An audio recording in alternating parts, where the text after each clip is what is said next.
يا أخي اغلق وسائل التواصل في رمضان.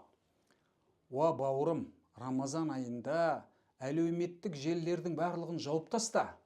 يا أخي جاهد نفسك.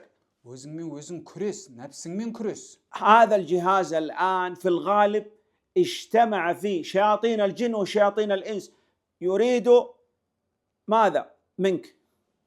Мынау сенің қолыңдағы телефон, ол көп жағдайда оның ішінде жындар мен шайтандар жиналған бір мекен болып табылады.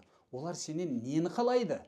السلف الصالح كانوا رحمهم الله يبقون في المساجد، لأنه بالبقاء في المساجد المحافظة على الصيام.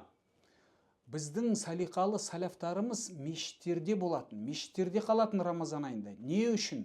Өйткені Рамазан айында оразалы күйде мешітте болу сіздің оразаңызды қорғайды. يبقى في البيت يتخاصم ممكن مع زوجته مع أولاده. Өйткені сен үйде болсаң, әйеліңмен немесе балаларыңмен айтысып қалуың мүмкін. أو يلعب في الهاتف. Немесе телефонда ойын ойнауың мүмкін. وينظر إلى المحرمات. Немесе жаман харам нәрселерге қарауың мүмкін. لكن لو بقي في المسجد يصلي يقرأ القرآن يدعو يستعيذ بالله من الشيطان الرجيم.